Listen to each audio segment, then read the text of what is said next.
What's going on, guys? ChaseWins.com coming to you for Thursday, August the 8th, 2019. It is 11:15 a.m. Sorry, I meant to come to you a little bit earlier, but I had to take my Cadillac in for service this morning. So just getting back and getting in front where I could do the video. So working on plays now.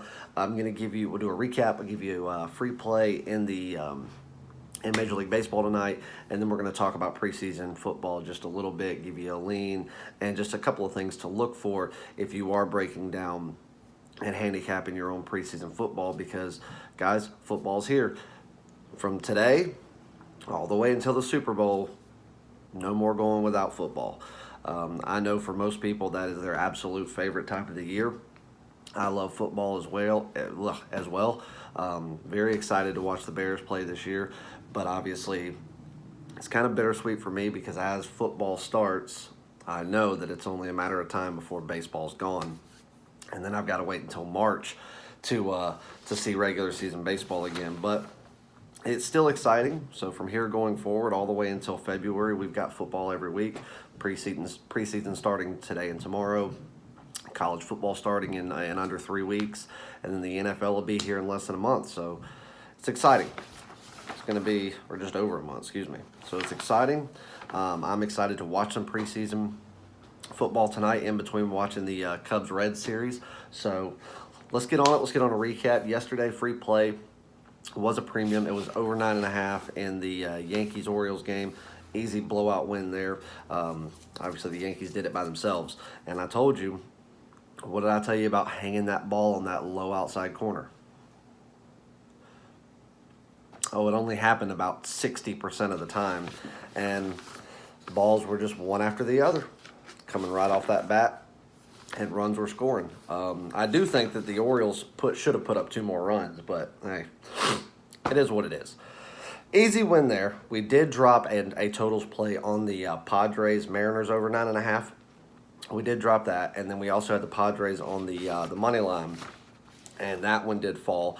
I really thought the Padres were going to come back and still win that game by 3 to 4 runs. They could not run the bases last night. They were stranding people. They really were not taking the same approach at the plate that you have seen them take in the last 10-so games where they've had a lot more success. I'm not sure why that is. What made them change that? If they were just in a slump or a funk last night, I don't know. But it was odd to say the least. Every time I kept flipping back over and watching their at-bats, I was like, this is not the same Padres team we've been watching for the past 2 weeks. So I don't know if that was a purposeful change or experiment that they were doing, or if they were just in a funk last night. So I don't know. We'll see if they can bounce back tonight and do anything, bounce back tonight when they take on an even better offensive team in the Colorado Rockies, who absolutely got lit up by Houston over the past few days. And then we had our top play yesterday, Cleveland Indians, game 1 on the run line, minus $1.05. That was a 2-0 winner. Very good game to watch. Defensive battle. Great job on both sides, both pitchers. Plesac gave up, quite a few hits. I think he gave up 5 hits or 6 hits, something like that. So he gave up a good many hits, but obviously no runs allowed. And then Texas was working on a no-hitter through 5 innings, I believe, 6.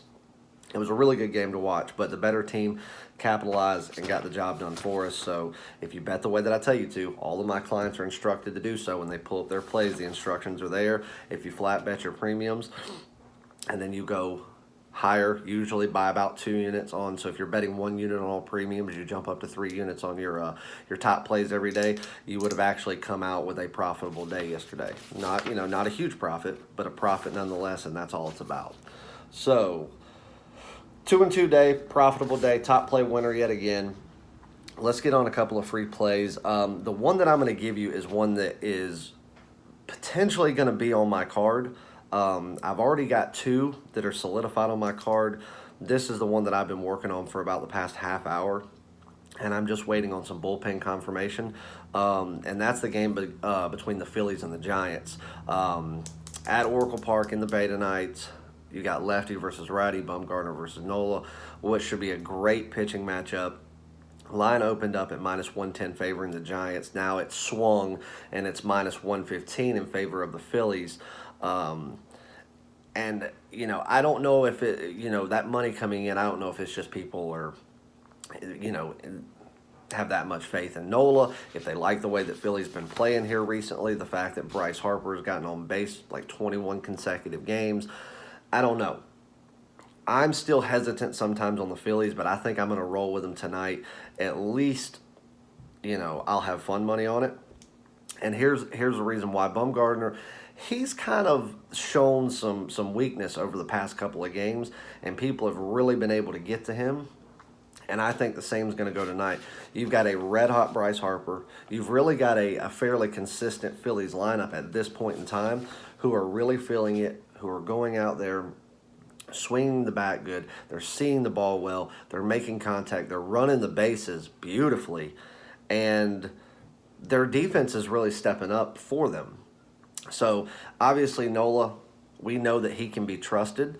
The thing about Nola is he's been known to obviously hang them right over the plate. You hang them right over the plate in San Francisco against the Giants, they will hit it. Problem is that offense has started just to start, it's not tanking, but the Giants are starting to come back down to reality a bit. So with the slight offensive struggles that they are having, along with the way Philly's really stepping up and chasing that wild card spot, a slight edge goes to Philadelphia there. And then bullpen-wise, even though, yes, Philly has the blatant advantage bullpen-wise right now, overall, in my opinion, San Francisco's a better bullpen. Just no question about it. But right now, what San Francisco's done over the past few games, the bullpen that they have depleted, and Philly's done a very good job in reserving some of that bullpen for this series. And in game one with Nola, in the off chance that he can't go more than 5 innings, they've got their best foot forward in the bullpen to go out there, try to back up their starter, try to back up their ace, and seal the deal with a win. Now, I do want confirmation as to who is going to be the official middle and or reliever before I pull the trigger on this being a premium play. If everything comes through the way that I think it will and think it should, this will be a premium play. If something happens and it doesn't, and they're going to make some shifts and adjustments, which they should not, then this won't be a premium play. It'll just barely miss a cut, but it'll be something that I'll still have $500 on. So either way, the Philadelphia Phillies is your official free play, and hopefully that will get upgraded to a premium play as well. But we're going to take a minus $1.15 on the money line. Mark your pitchers. Nola, we're going to take Bumgarner as well, and we'll go root for the Phillies tonight. All right, let's talk a little bit about preseason because I know that's what is on everybody's mind. Guys, obviously all of you know this. This is no secret. Starters are not going to be heavy in these games. I mean, everybody knows that. My kids know that. But some of these teams, you may see a few snaps or a few series with starters, like Andrew Luck. He's probable for tonight's game. We don't know if he'll start, if he'll come in midway through the second. We don't know if it'll be one snap. We don't know if it'll be 2 or 3 series. We don't know. It's not even official that he's going to play. But if he does, if he comes out and plays a handful of snaps and actually gets them through one series, I see the Colts having the significant advantage in this preseason game, speed-wise as well. They are a faster team than the Bills. Defensively is where they're going to struggle a little bit. But again, there's not a ton of information on who's going to be your third string coming in for this one. Only second stringers, and that does make a difference. But if Luck plays and they give him more than just a snap or two, I'd lay the 2 points with the Colts, and I'd roll with that. Other games that I want everybody to look at is like certain teams like the Houston Texans. They're injury prone as it is. Deshaun gets hurt putting on his clothes. I don't think they're going to go out there and risk week one any injury, so you're probably not going to see any of their stud players go out in this game. So That gives Green Bay a slight advantage, but I don't think Rodgers will play either. I think Green Bay's got a little bit more to prove this year. It's not a game that I love. I don't know that I'll have any action on it, but I slightly lean Green Bay just because of the fact that I do not think Houston will put in any of their main starters for any length of time. So, but just guys, be careful. Like teams like the Detroit Lions and the New England Patriots, don't just assume it is what it is. I mean, you've got a guy that knows how the Patriots run the ball better than most of the Patriots know how they run the ball. Patricia knows that team inside and out. That's not to say that he's going to be able to go out there and bag a win, but I think that that's something to take into consideration going up against his former team, going up against a team that he knows so well from first string all the way into his practice squad. He knows this team, and so that gives him a definite advantage at a coaching standpoint to go in and make this game interesting. One of the games that I'm most interested to watch tonight, besides obviously catching some of the Bears game, would be the Browns and the Redskins. Redskins, people are talking about Colt McCoy, all this stuff. Colt McCoy, from what I can see, he will not play at all. The Cleveland Browns are trying to build off of this hype of last year, the success that they had, the acquisitions made, and show that they are going to be a powerhouse and a force to be reckoned with in the league this year, and they are for real. Now, obviously preseason doesn't mean much. That doesn't go against, what's going to happen in the 16 weeks where it matters, but that city, they've got a new fire lit under their ass.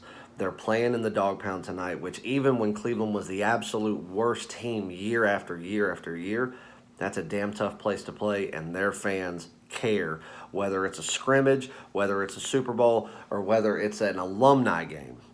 They get up for that team in that city. So I think it's going to be loud. I think it's going to be rowdy, and I think the Cleveland Browns want to go out there and play. One thing that I do like about that game, and I'll give you this as kind of like a secondary free play lean, I like the over 35 in that game. If Colt McCoy was playing, he would be somebody that could control that that clock a little bit, keep it on the ground a little bit more. But the thing is, you've got a coach that's really on the chopping block this year with Washington, and he's got 3 quarterbacks that are all waiting in line that have been, that have cannons for arms, or at least that's their resume leading up to now. They've got to figure out who's going to be their second string guy, who's going to be their backup guy, and who's really going to take the reins this year. So I think that they're going to air that ball out a lot tonight, see who's got what, see how much success they can have in a preseason game, and then that'll determine how they set everything up for the next few weeks before the regular season starts. So I really think with Cleveland going out there and playing to put on a show, to be honest with you, in front of those fans, and what's going to ultimately be the most anticipated season in probably 2 decades with that team, I think Washington's going to air it out, see what happens, really take some shots and see whose arm is going to be there to take this team as far as they can, because this coach knows, Gruden knows, if he doesn't come with something this year and either have success or start turning heads within the front office to say, okay, he's on his way, let's give him a little more time, I think he'll be done after this year. I think he'll be gone. Bye-bye. So I think they're going to air the ball out on both sides tonight. I think 35 is too low. I'm going to go over 35. There's your first free play in the NFL preseason. Like I said, the other games we were discussing, it's just things that I want people to understand and notice and think about. It's fun talking about football again. So $50 for 3 days, $99 for 7 days, and that will get you preseason plays. That gets you any sport that I do, as well as a daily top play. If we have a play of the week or a play of the month, something like that, obviously those are separate.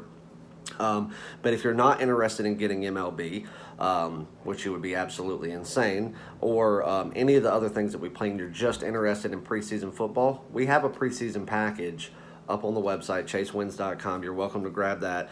I do not overplay these games. You are not going to see me play 3, 4, 5 preseason games a night.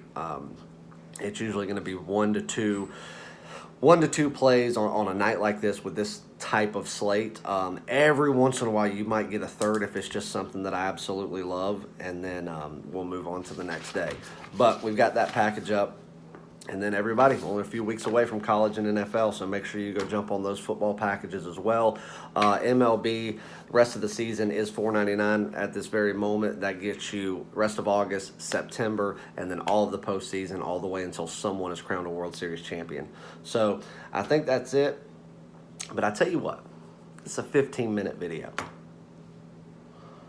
For everyone that stayed, that hung around and watched this with me, I'm going to do this, and it's going to be on the 3-day package only.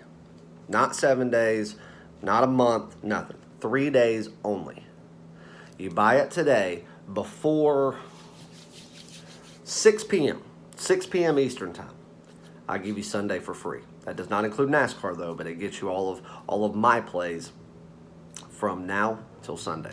So you'll get 4 days for the price of 3. Obviously, if we have a play of the week, listen to what I'm saying, it's not included. So don't email me that day and go, hey, I'm on your 3-day package, but I don't see your game of the week. Will you send it to me?